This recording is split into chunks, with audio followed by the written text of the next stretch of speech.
Waltham Forest, the borough of culture. It's where I grew up, it's where I go to school, and it's where I live now. So, I was lucky enough to have grown up in a very diverse area, surrounded by people who looked like me and people who didn't. However, this multicultural environment that I was experiencing was not always reflected to me in the media I embraced getting older.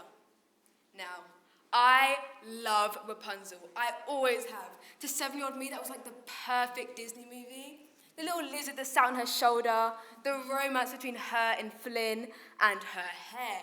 Oh my gosh. Her hair, it was quite literally everything. It glowed. It was just so long and so silky and so blonde and so straight.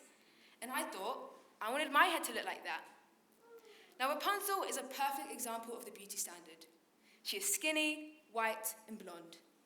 This was the image that I was constantly comparing myself to throughout my childhood because there was nobody who looked like me on screen and was being shown in this kind of light.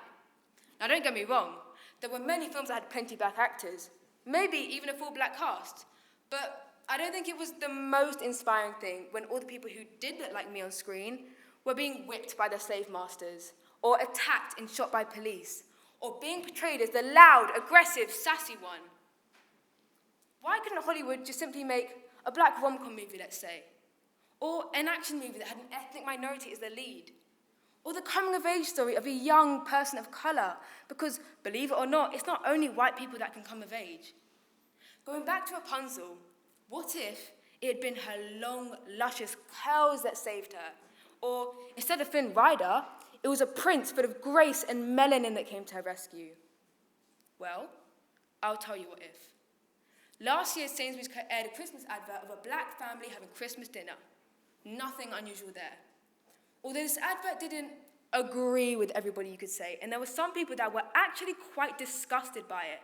And these people took time out of their day to go underneath the post and make comments like, "I'm dreaming of a very white Christmas," or, "You may as well rename yourself Blackberries." One user simply put, "Christmas in Nigeria." Apparently, all black people come from Nigeria now. This is news to me. Unfortunately, there are still some people in our society who refuse to acknowledge us ethnic minorities and the representation that we also need. But by putting more black, Asian, and ethnic minority faces in the media, we can not only show young children of colour the true beauty of their skin or their natural hair, but we can also educate society as a whole. Because we are far too beautiful, far too diverse, and far too talented to be kept behind. Thank you.